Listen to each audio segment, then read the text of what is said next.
सज्जनों को सताते हैं, विप्रधेनु सुर धरित्री को दुखी करते हैं, तब प्रभु विविध रूपों को धारण करके वे कृपा सिंधु सज्जनों की पीड़ा का निवारण करते हैं।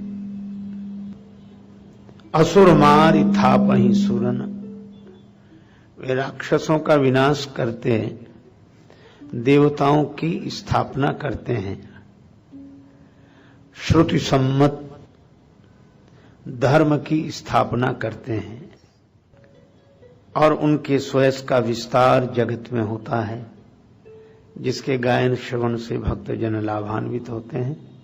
यह भगवान श्री राम के जन्म का हेतु है और यही बात भगवान श्री कृष्ण कहते हैं, धर्म संस्थापनार्थाय संभवामि युगे युगे।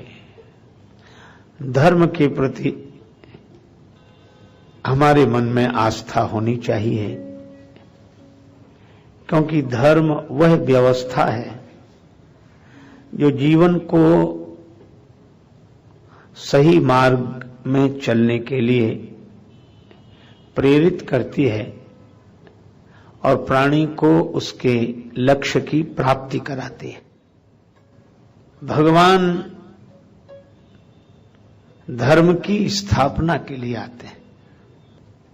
धर्म के 4 अंग हैं, सत्य, तप, दान और दया।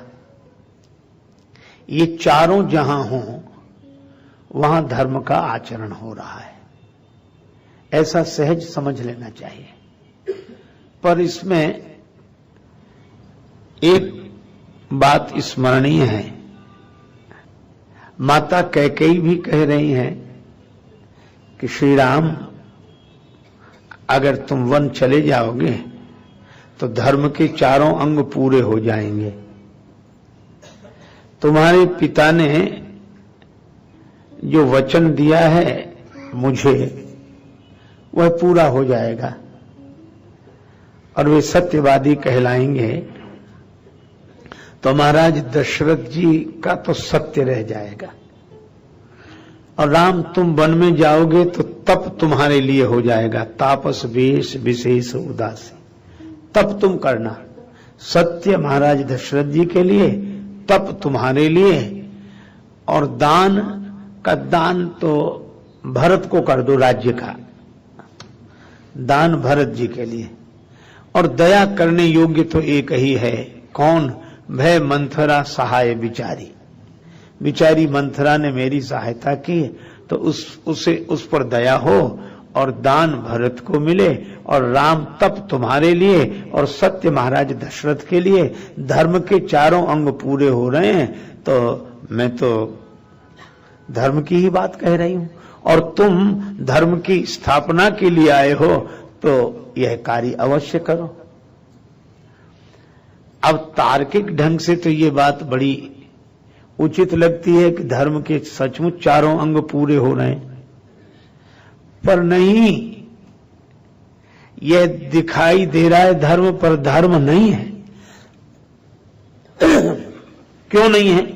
का धर्म में 4 अंग तो होते हैं, सत्य, तप, दान और दया, लेकिन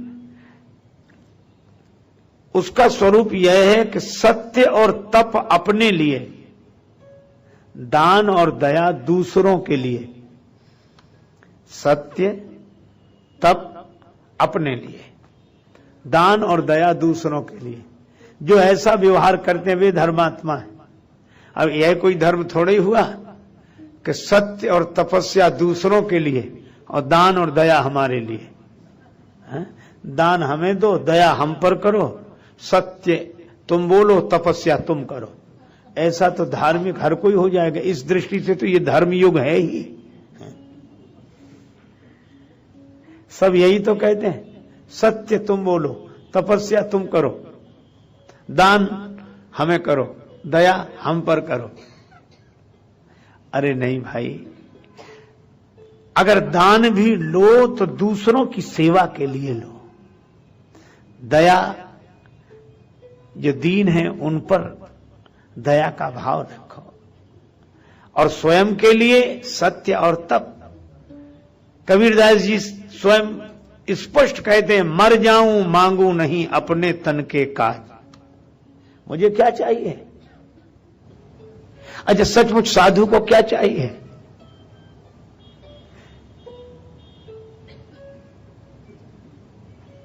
बादशाह अकबर ने कहा, निमंत्रण देकर श्री तुलसीदास जी को, आपकी बड़ी ख्याति सुनी है, दरबार में आ जाओ। नवरत्नों में अकृत्य अभिमान से जुड़ा नहीं होता, हां स्वाभिमान से जुड़ा होता है। यही लिखा बादशाह अकबर के आमंत्रण के उत्तर में तुलसीदास जी ने कि आपकी सद्भावना के लिए साधुवाद, किंतु जो एक जगह नौकरी करता हो वो दूसरी जगह नहीं कर सकता। मैं कहीं नौकरी करता हूं और छोड़ सकता नहीं हूं।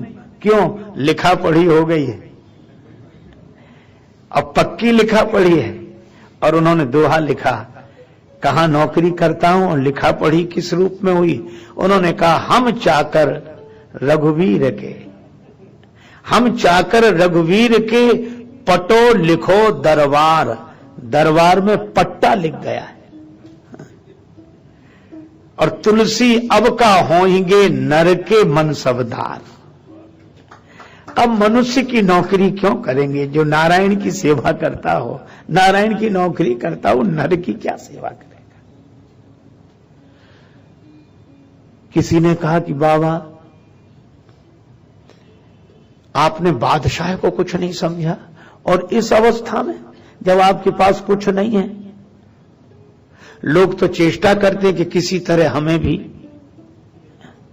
प्रवेश मिल जाए, और आपको स्वयं बादशाह बुला रहा है और आप दरबार के आमंत्रण को अस्वीकार कर रहे हो। आपने बादशाह को कुछ नहीं समझा।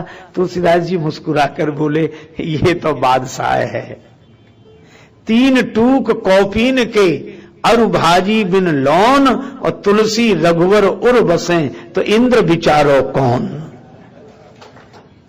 संत की सोच बड़ी अलग होती है। एक संत हुए वृंदावन में, श्री कुंभन दास जी, ब्रज क्षेत्र के बड़े प्रसिद्ध संत हुए। अष्टछाप कवियों में उनका एक ख्याति लब्ध नाम है। देखो क्या संयोग है, ब्रज की बात करते ही चतुर्वेदी जी प्रकट हुए हैं। तो ब्रज के संतों में, अष्टछाप कवियों में बड़े ख्याति लब्ध संत हुए श्री कुंभन दास जी। कुंभन दास जी से किसी ने कहा कि बाबा, ये फतेहपुर सीकरी का किला देखने चलोगे? उस क्षेत्र में किसी गांव में रहे होंगे। बाबा ने कहा कि हम क्या करेंगे किला? अरे चलो बाबा, घूमे आएंगे, चलो। गए, शाम को लौटे, सब बड़े खुश थे। फतेहपुर सीकरी का किला देख कर आए, किला देख कर आए। संत कुंभन दास जी से साथियों ने पूछा, बाबा कैसा लगा किला? बाबा बोले कि हम तो बेकार ही गए। कहा क्यों गए? कहा कि संत को कहा सीकरी सो काम। उनका पद्य है, संत को कहा सीकरी सो काम, आवत जाति पनैया टूटी बिसरी गयो हरि नाम। संत को कहा सीकरी सो काम। हम तो हमारी मस्ती में झूमते चले हैं, आदाब कर लिया बस जो राह में मिले हैं।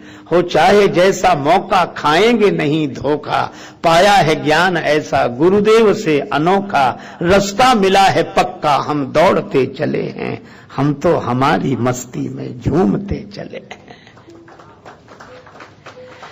इसलिए संत से अधिक निराभिमानी कोई नहीं होता, और संत से अधिक स्वाभिमानी कोई नहीं होता। एक संत हुए श्री अग्रदास जी, अवध के संत। उन्होंने लिखा, हम चाकर रघुनाथ कुंवर के हम चाकर रघुनाथ, हम चाकर रघुनाथ कुंवर के, हम चाकर रघुनाथ।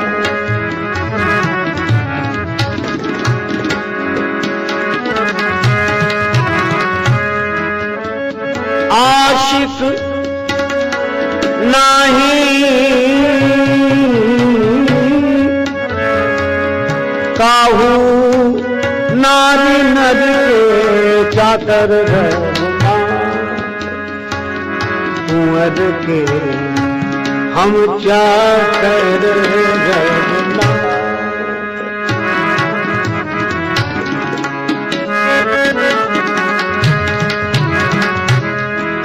अच्छा बाबा, आप राम जी के चाकर हो? हाँ। तो ये तिलक लगाए हो, ऊर्ध्वपुंड, कंठी, ये तिलक क्यों? बोले जरूरी है। काहे के लिए?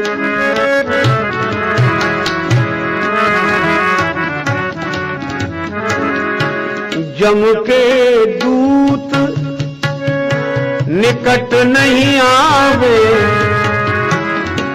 जम के दूत निकट नहीं आवे, द्वादश तिलक देखी रघुवर के, हम चाकर रघुनाथ कुंवर के, हम चाकर रघुनाथ कुंवर के, हम चाकर रघुनाथ।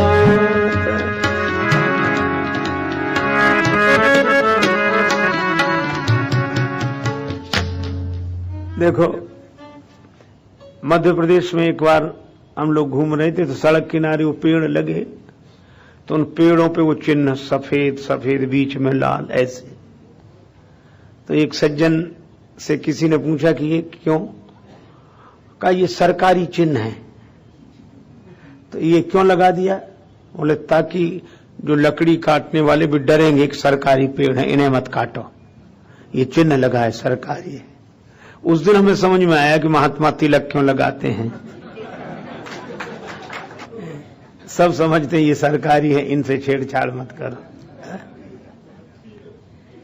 पालतू कुत्ता मालिक का घर छोड़कर कहीं नहीं जाता है, और जाता भी है तो गांव वाले उसे पत्थर नहीं मारते, अरे उनका है, गले में पट्टा बंधा है, उनका है। श्री अग्रदास जी कहते हैं जम के दूत निकट नहीं आवे, यमदूत यहां आते ही नहीं है। क्यों? द्वादश तिलक देख रघुवर के। हमारी योग्यता नहीं है, पर ये भगवान का तिलक, भगवान का चिन्ह, इसलिए नहीं आते। अच्छा, तो आपकी नौकरी पक्की? बिल्कुल, हस्ताक्षर हैं, साइन करा लिए हमने। किन से? अग्रदास स्वामी पट्टा लिखी पायो, पट्टा लिखा हुआ पाया, दशकत दशरथ सुत के करके, हम चाकर रघुनाथ कुंवर के। देखो, भक्त का अपना सुख होता है, संत का अपना सुख होता है। हमारे गुरुदेव कहते थे नशा मेरा अनोखा है, मैं पीकर मस्त रहता हूं। जो सुख पाया राम भजन में, सो सुख नाही अमीरी में, मन लागा मेरा यार फकीरी में। वह मन लग जाए तो सचमुच राम भजन जैसा मजा कहां है। बात इतनी सी है। तो संत कौन? अपने लिए उसे क्या चाहिए? तप उसका स्वभाव है, सत्य उसका आचरण है। तप उसका स्वभाव है, सत्य उसका आचरण है, फिर वो दान क्यों लेता है? अपने लिए नहीं, सेवा के लिए, दूसरों के लिए। तो जिसके मन में दया हो दूसरों पर, अच्छा, दूसरों पर उसे इतनी दया लगती है कि उनकी सेवा करने में वो अपने तन पर तक दया नहीं करता। दिन रात भागना पड़े, दिन रात जागना पड़े, दिन रात लगातार लगा रहे, पर सेवा से उसे संतुष्टि मिलती है। दया दूसरों पर, जिसका तन दूसरों की सेवा में लगा हो, और जो समाज से मिले हुए धन का उपयोग दूसरों की सेवा में करे और सत्य और तप का आचरण अपने लिए करे, यह धर्मात्मा का जीवन है, यह धर्म का जीवन है, जिसमें सत्य तप अपने लिए, दान और दया दूसरों के लिए।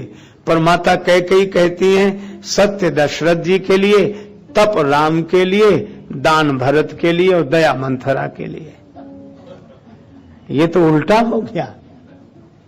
इसलिए भाई इन चारों का अवश्य पालन करना चाहिए।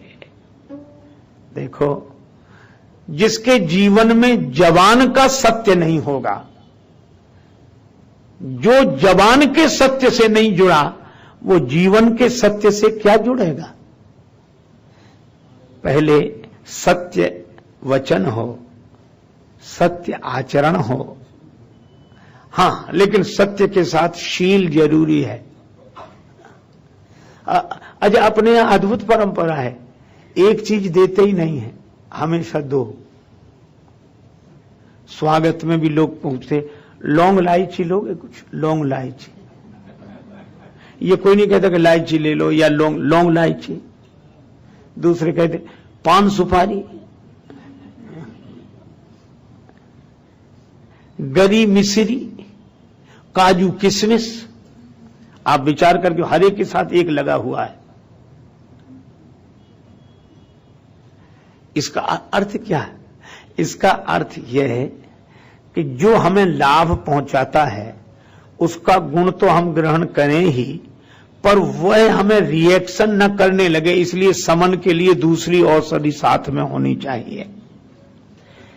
एक गर्म हो तो दूसरा नरम हो। लौंग गरम तो इलायची, इसी तरह गरी मिश्री। अच्छा, हमें तो लगता है कि जीवन में भी यही आ जाए, गरम नरम रहने का ढंग आ जाए, और रामचरितमानस ने यही सिखाया, गरम नरम का संतुलन करना आ जाए तो धर्म बन जाए। और इसीलिए राम जी के साथ लक्ष्मण जी और भरत जी के साथ शत्रुघ्न जी, राम जी पूरे नरम तो लक्ष्मण जी पूरे गरम। अच्छा, नरम नरम रहे तो काम नहीं बनता। अगर राम जी के साथ भरत जी जाते, विश्वामित्र जी मांगने आए थे, और राम जी के साथ अगर भरत जी जाते, तो विश्वामित्र जी ले गए थे राम जी को जनकपुर में, वहां आए थे परशुराम जी। अगर राम जी परशुराम जी के हाथ जोड़ते तो भरत जी और दंडवत करते, वो मामला सुलझने वाला नहीं था। राम जी तो हाथ ही जोड़ते, भरत जी तो माथ रख देते चरणों में। वहां एक गरम की जरूरत है। और भरत जी के संग शत्रुघ्न जी, भरत जी तो बात से ही समझाते हैं, शत्रुघ्न जी तो बोलते ही नहीं, मौन रहते हैं। अब नहीं बोलने के कई कारण, लेकिन एक कारण तो यह है ही, क्या बोले, बात करना तो बड़ों का काम है, जब बात से बात न बने तो हमें बता देना। वो लात से ही शुरू करते हैं।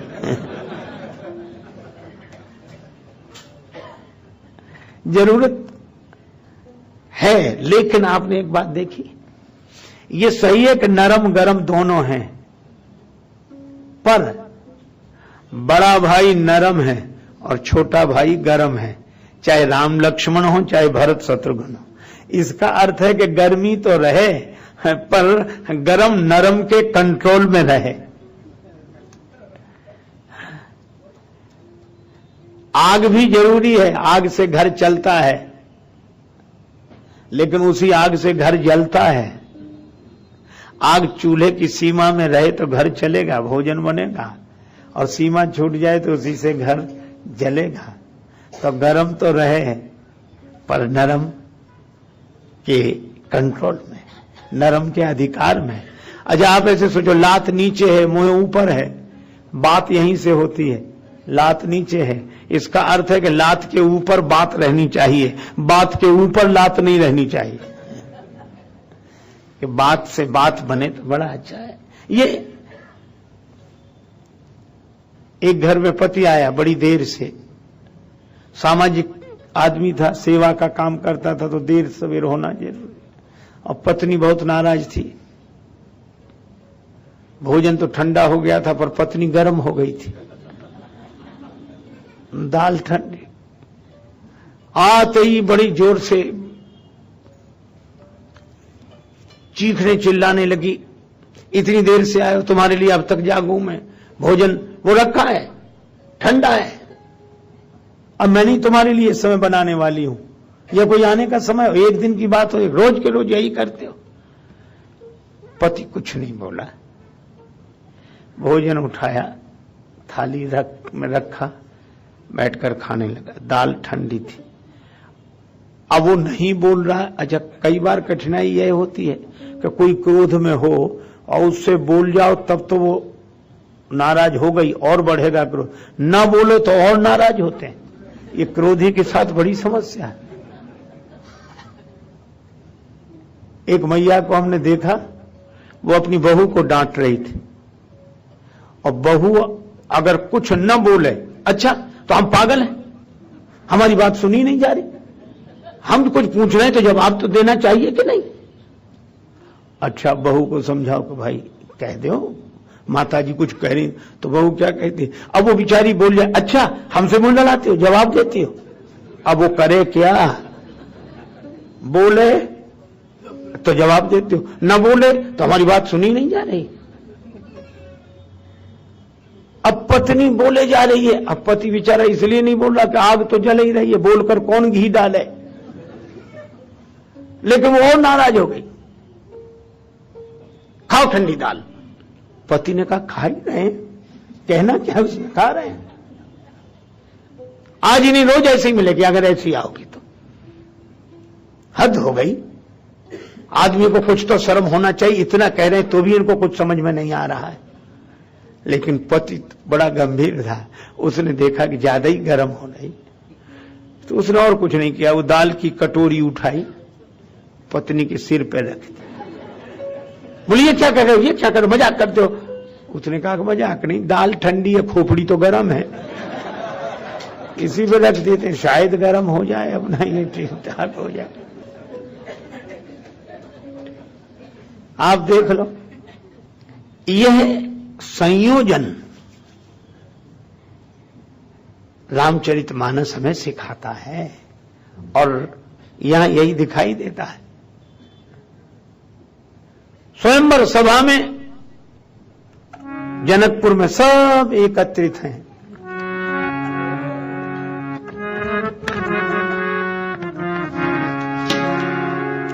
तब बंदी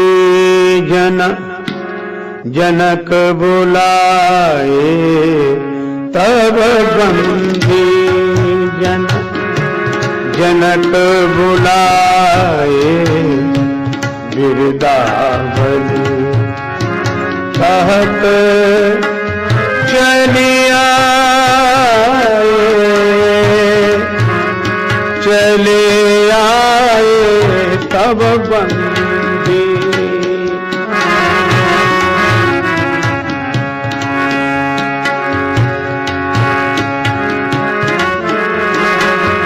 तब बंदी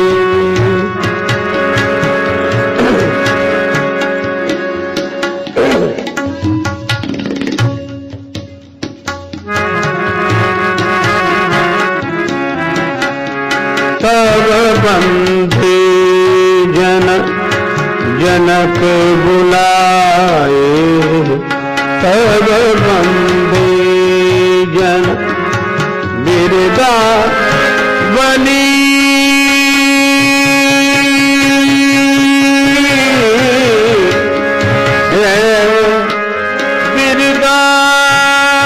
बिरदावली कहत चली आए, चले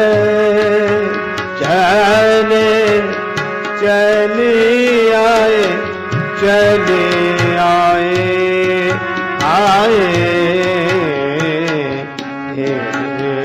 तब बंदी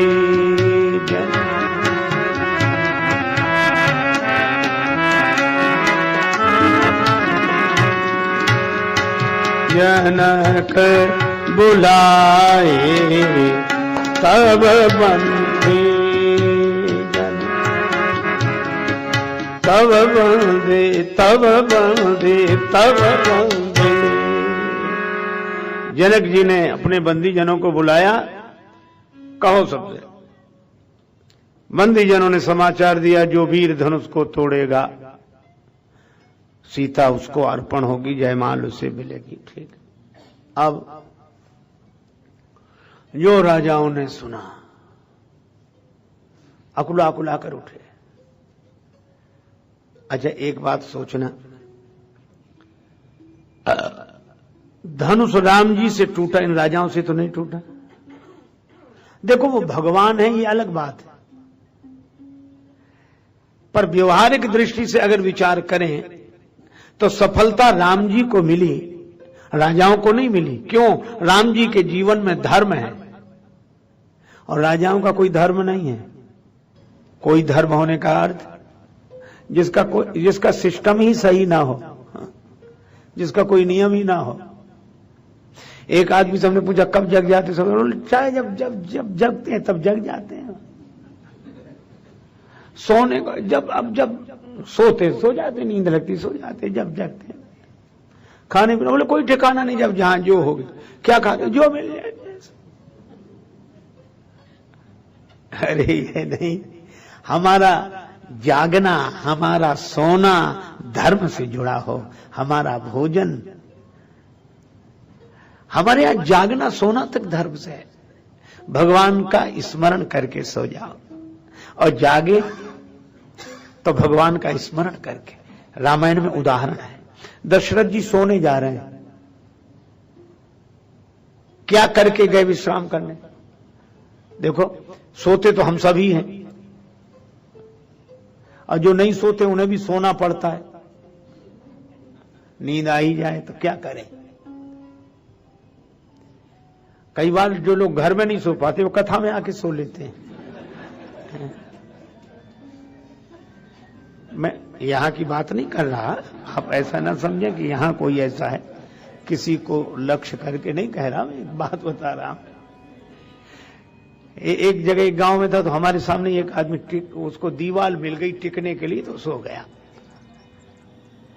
से बोले ये सो रहा है, हमको सोने दो बेचारे को, कथा में इतना सुख तो मिला, घर में बेचारे को सोने कौन देता है?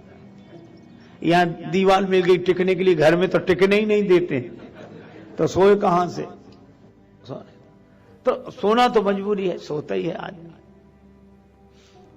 लेकिन रामचरितमानस में बताया कि सोए तो क्या करके सोए। सज्जनों को सताते हैं, विप्रधेनु सुरधरित्री को दुखी करते हैं, तब प्रभु विविध रूपों को धारण करके वे कृपा सिंधु सज्जनों की पीड़ा का निवारण करते हैं। असुर मार थापहि सुरन, वे राक्षसों का विनाश करते हैं, देवताओं की स्थापना करते हैं, श्रुति सम्मत धर्म की स्थापना करते हैं, और उनके स्वयं का विस्तार जगत में होता है, जिसके गायन श्रवण से भक्त जन लाभान्वित होते हैं। यह भगवान श्री राम के जन्म का हेतु है, और यही बात भगवान श्री कृष्ण कहते हैं, धर्म संस्थापनार्थाय संभवामि युगे युगे। धर्म के प्रति हमारे मन में आस्था होनी चाहिए, क्योंकि धर्म वह व्यवस्था है जो जीवन को सही मार्ग में चलने के लिए प्रेरित करती है और प्राणी को उसके लक्ष्य की प्राप्ति कराती है। भगवान धर्म की स्थापना के लिए आते हैं। धर्म के 4 अंग हैं, सत्य, तप, दान और दया। ये चारों जहां हों वहां धर्म का आचरण हो रहा है, ऐसा सहज समझ लेना चाहिए। पर इसमें एक बात स्मरणीय है, माता कैकेयी भी कह रही हैं कि श्री राम अगर तुम वन चले जाओगे तो धर्म के चारों अंग पूरे हो जाएंगे। तुम्हारे पिता ने जो वचन दिया है मुझे वह पूरा हो जाएगा और वे सत्यवादी कहलाएंगे। तो महाराज दशरथ जी का तो सत्य रह जाएगा और राम तुम वन में जाओगे तो तप तुम्हारे लिए हो जाएगा, तापस वेश विशेष उदासी। तप तुम करना, सत्य महाराज दशरथ जी के लिए, तप तुम्हारे लिए, और दान का दान तो भरत को कर दो, राज्य का दान भरत जी के लिए। और दया करने योग्य तो एक ही है, कौन? भय मंथरा सहाय बिचारी।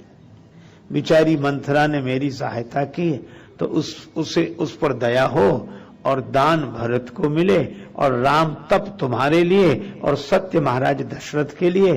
धर्म के चारों अंग पूरे हो रहे हैं, तो मैं तो धर्म की ही बात कह रही हूं और तुम धर्म की स्थापना के लिए आए हो, तो यह कार्य अवश्य करो।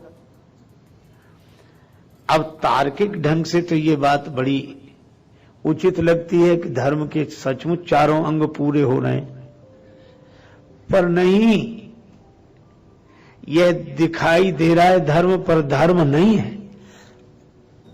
क्यों नहीं है? का धर्म में चारों अंग तो होते हैं, सत्य तप दान और दया, लेकिन उसका स्वरूप यह है कि सत्य और तप अपने लिए, दान और दया दूसरों के लिए। सत्य तप अपने लिए, दान और दया दूसरों के लिए। जो ऐसा व्यवहार करते हैं वे धर्मात्मा है। अब यह कोई धर्म थोड़ा ही हुआ कि सत्य और तपस्या दूसरों के लिए और दान और दया हमारे लिए। दान हमें दो, दया हम पर करो, सत्य तुम बोलो, तपस्या तुम करो। ऐसा तो धार्मिक हर कोई हो जाएगा। इस दृष्टि से तो ये धर्म युग है ही। सब यही तो कहते हैं, सत्य तुम बोलो, तपस्या तुम करो, दान हमें करो, दया हम पर करो। अरे नहीं भाई, अगर दान भी लो तो दूसरों की सेवा के लिए लो। दया, जो दीन है उन पर दया का भाव रखो, और स्वयं के लिए सत्य और तप। कबीरदास जी स्वयं स्पष्ट कहते हैं, मर जाऊं मांगू नहीं अपने तन के काज। मुझे क्या चाहिए? अच्छा, सचमुच साधु को क्या चाहिए?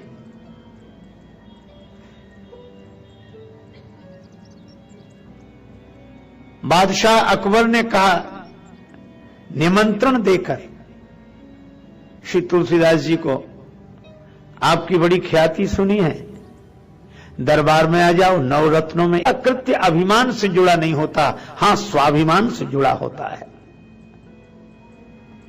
यही लिखा बादशाह अकबर के आमंत्रण के उत्तर में तुलसीदास जी ने कि आपकी सद्भावना के लिए साधुवाद, किंतु जो एक जगह नौकरी करता हो वो दूसरी जगह नहीं कर सकता।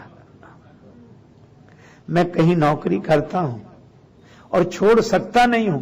क्यों? लिखा पढ़ी हो गई है, अब पक्की लिखा पढ़ी है। और उन्होंने दोहा लिखा, कहां नौकरी करता हूं और लिखा पढ़ी किस रूप में हुई?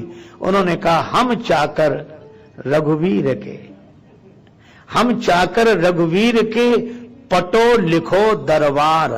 दरबार में पट्टा लिख गया है। और तुलसी अब का होंगे नर के मन सबदार। अब मनुष्य की नौकरी क्यों करेंगे? जो नारायण की सेवा करता हो, नारायण की नौकरी करता हो, नर की क्या सेवा करेगा? किसी ने कहा कि बाबा आपने बादशाह को कुछ नहीं समझा, और इस अवस्था में जब आपके पास कुछ नहीं है लोग तो चेष्टा करते कि किसी तरह हमें भी प्रवेश मिल जाए, और आपको स्वयं बादशाह बुला रहा है और आप दरबार के आमंत्रण को अस्वीकार कर रहे हो। आपने बादशाह को कुछ नहीं समझा। तुलसीदास जी मुस्कुराकर बोले, ये तो बादशाह है। 3 टूक कौपीन के अरु भाजी बिन लौन, और तुलसी रघुवर उर बसें, तो इंद्र विचारो कौन। संत की सोच बड़ी अलग होती है। एक संत हुए वृंदावन में, श्री कुंभन दास जी, ब्रज क्षेत्र के बड़े प्रसिद्ध संत हुए। अष्टछाप कवियों में उनका एक ख्याति लब्ध नाम है। आइए देखो क्या संयोग है, ब्रज की बात करते ही चतुर्वेदी जी प्रकट हुए हैं। तो ब्रज के संतों में, अष्टछाप कवियों में बड़े ख्याति लब्ध संत हुए श्री कुंभन दास जी। कुंभन दास जी से किसी ने कहा कि बाबा, ये फतेहपुर सीकरी का किला देखने चलोगे? उस क्षेत्र में किसी गांव में रहे होंगे। बाबा ने कहा कि हम क्या करेंगे किला? अरे चलो बाबा, घूमे, चलो। गए, शाम को लौटे, सब बड़े खुश थे। फतेहपुर सीकरी का किला देखकर आए। संत कुंभन दास जी से साथियों ने पूछा, बाबा कैसा लगा किला? बाबा बोले कि हम तो बेकार ही गए। कहा क्यों गए? कहा कि संत को कहा सीकरी सो काम। उनका पद है, संत को कहा सीकरी सो काम, आवत जाति पनैया टूटी, बिसरी गयो हरि नाम। संत को कहा सीकरी। हम तो हमारी मस्ती में झूमते चले हैं, आदाब कर लिया बस जो राह में मिले हैं। हो चाहे जैसा मौका, खाएंगे नहीं धोखा, पाया है ज्ञान ऐसा गुरुदेव से अनोखा। रास्ता मिला है पक्का, हम दौड़ते चले हैं, हम तो हमारी मस्ती में झूमते चले हैं। इसलिए संत से अधिक निराभिमानी कोई नहीं होता, और संत से अधिक स्वाभिमानी कोई नहीं होता। एक संत हुए श्री अग्रदास जी, अवध के संत। उन्होंने लिखा, हम चाकर रघुनाथ कुंवर के, हम चाकर रघुनाथ,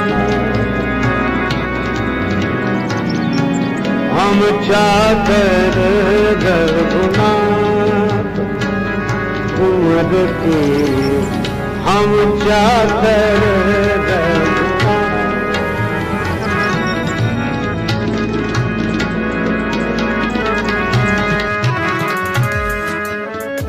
आशिक नहीं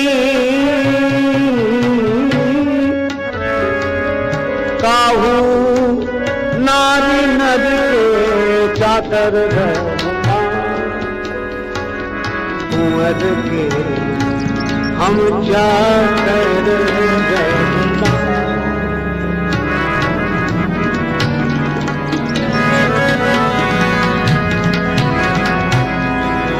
अच्छा बाबा, आप राम जी के चाकर हो? हाँ। तो ये तिलक लगाए हो, पूर्व कुंड कंठी, ये तिलक क्यों? बोले जरूरी है। काहे के लिए?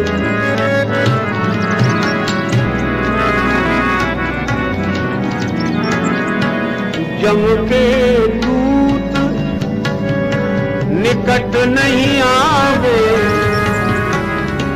जम के दूत निकट नहीं आवे, द्वादश तिलक देखी रघुवर के, हम चाकर रघुनाथ कुंवर के, हम चाकर रघुनाथ कुंवर के, हम चाकर रघुनाथ।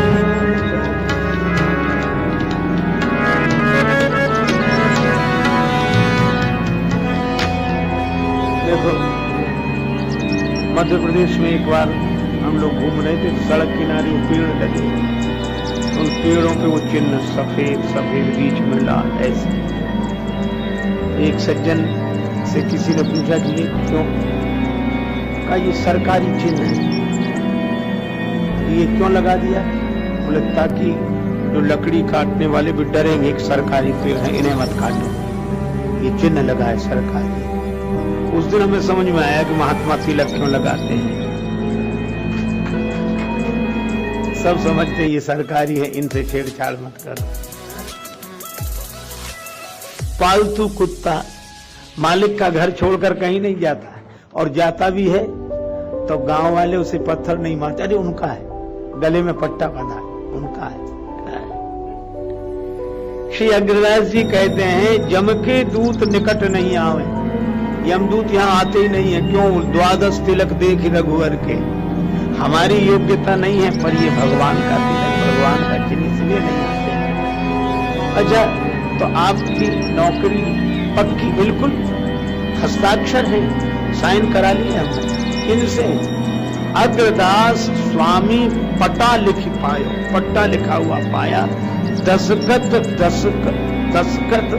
दशरथ सुत के करके हम चाकर रघुनाथ। देखो, भक्त का अपना सुख होता है, संत का अपना सुख होता है। हमारे गुरुदेव कहते थे नशा मेरा अनोखा है, मैं पीकर मस्त रहता हूं। जो सुख पाया राम भजन में, सो सुख नाही अमीरी में, मन लागा मेरा यार फकीरी में। वह मन लग जाए तो सचमुच राम भजन जैसा मजा कहां है। बात इतनी सी है। तो संत कौन? अपने लिए उसे क्या चाहिए? तप उसका स्वभाव है, सत्य उसका आचरण है। तप उसका स्वभाव है, सत्य उसका आचरण है। फिर वो दान क्यों लेता है? अपने लिए नहीं, सेवा के लिए, दूसरों के लिए। तो जिसके मन में दया हो दूसरों पर, अच्छा, दूसरों पर उसे इतनी दया लगती है, उनकी सेवा करने में वो अपने तन पर तक दया नहीं करता। दिन रात भागना पड़े, दिन रात जागना पड़े, दिन रात लगातार लगा रहे, पर सेवा से उसे संतुष्टि मिलती है। दया दूसरों पर, जिसका तन दूसरों की सेवा में लगा हो और जो समाज से मिले हुए धन का उपयोग दूसरों की सेवा में करे और सत्य और तप का आचरण अपने लिए करे, यह धर्मात्मा का जीवन है, यह धर्म का जीवन है, जिसमें सत्य तप अपने लिए, दान और दया दूसरों के लिए। पर माता कैकेयी कहती है सत्य दशरथ जी के लिए, तप राम के लिए, दान भरत के लिए और दया मंथरा के लिए। ये तो उल्टा हो गया। इसलिए भाई इन चारों का अवश्य पालन करना चाहिए। देखो, जिसके जीवन में जवान का सत्य नहीं होगा, जो जवान के सत्य से नहीं जुड़ा, वो जीवन के सत्य से क्या जुड़ेगा? पहले सत्य वचन हो, सत्य आचरण हो, हाँ, लेकिन सत्य के साथ शील जरूरी है। अच्छा, अपने यहाँ अद्भुत परंपरा है, एक चीज देते ही नहीं, हमेशा दो। स्वागत में भी लोग पूछते लौंग इलायची लोगे? लौंग इलायची, ये कोई नहीं कहता कि इलायची ले लो या लौंग इलायची। दूसरे कहते पान सुपारी, गरी मिश्री, काजू किशमिश। आप विचार करके, हर एक के साथ एक लगा हुआ है। इसका अर्थ क्या है? इसका अर्थ यह है कि जो हमें लाभ पहुंचाता है उसका गुण तो हम ग्रहण करें ही, पर वह हमें रिएक्शन न करने लगे, इसलिए समन के लिए दूसरी औषधि साथ में होनी चाहिए। एक गर्म हो तो दूसरा नरम हो। लौंग गरम तो इलायची, इसी तरह गरी मिसे। अच्छा, हमें तो लगता है कि जीवन में भी यही आ जाए, गरम नरम रहने का ढंग आ जाए, और रामचरितमानस ने यही सिखाया, गरम नरम का संतुलन करना आ जाए तो धर्म बन जाए। और इसीलिए राम जी के साथ लक्ष्मण जी और भरत जी के साथ शत्रुघ्न जी, राम जी पूरे नरम तो लक्ष्मण जी पूरे गरम। अच्छा, नरम नरम रहे तो काम नहीं बनता। अगर राम जी के साथ भरत जी जाते, विश्वामित्र जी मांगने आए थे, और राम जी के साथ अगर भरत जी जाते तो विश्वामित्र जी ले गए थे राम जी को जनकपुर में, वहां आए थे परशुराम जी। अगर राम जी परशुराम जी के हाथ जोड़ते तो भरत जी और दंडवत करते, वो मामला सुलझने वाला नहीं था। राम जी तो हाथ ही जोड़ते, भरत जी तो माथ रख देते चरणों। वहां एक गरम की जरूरत, और भरत जी के संग शत्रुघ्न जी, भरत जी तो बात से ही समझाते हैं, शत्रुघ्न जी तो बोलते ही नहीं, मौन रहते। अब नहीं बोलने के कई कारण, लेकिन एक कारण तो यह है ही, क्या बोले बात करना तो बड़ों का काम है, जब बात से बात ना बने तो हमें बता देना। वो लात से ही शुरू करते हैं।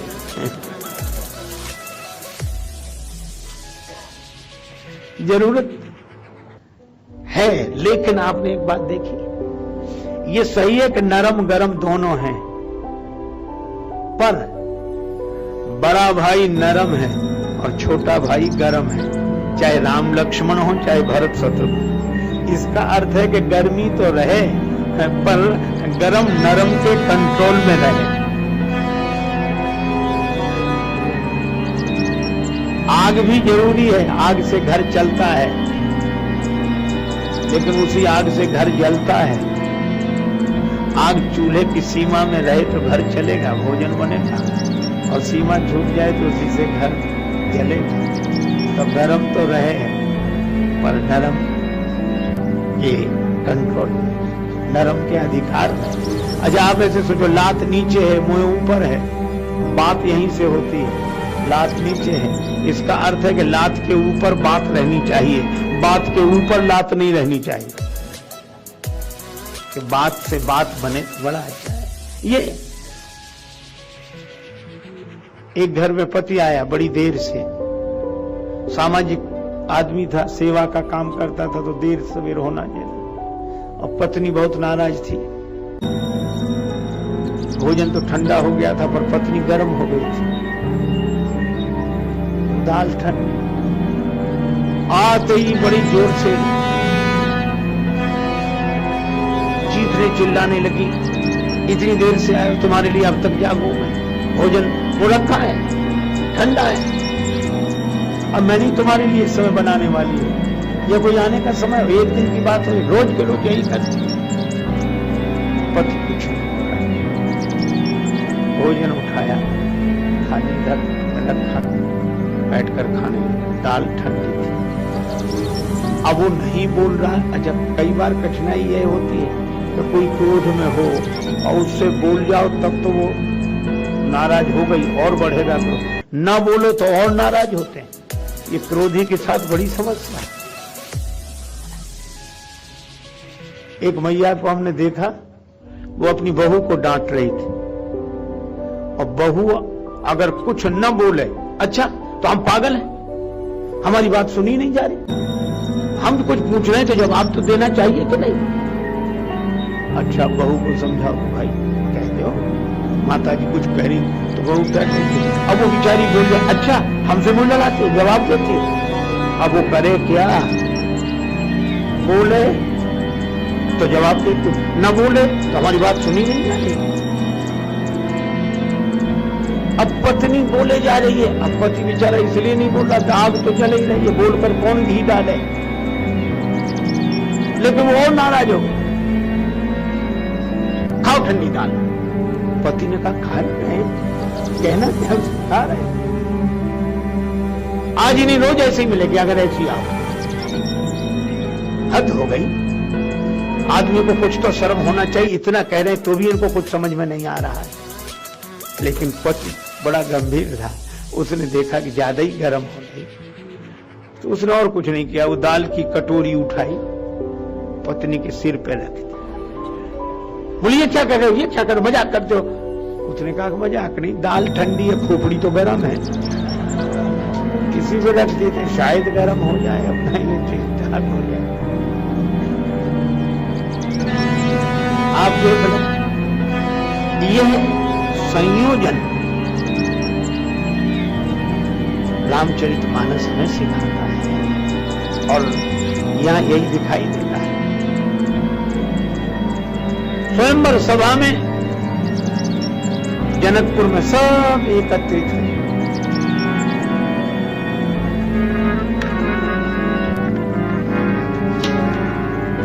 तब बंदी जनक बुलाए, तब बंदी जनक बुलाए, बिरदावली कहत चली आए, चले आए तब बंदी।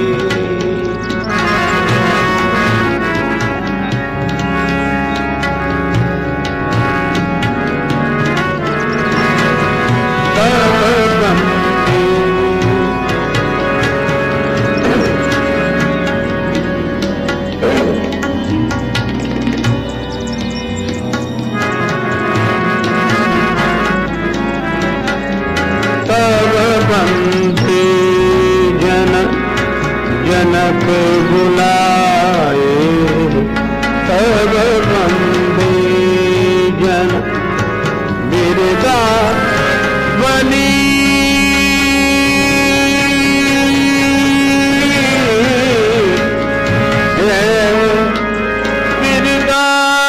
बिरदावली कहत चली आए, चले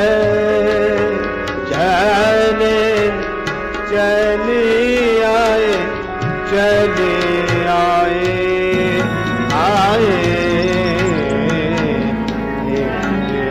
तब बंदी।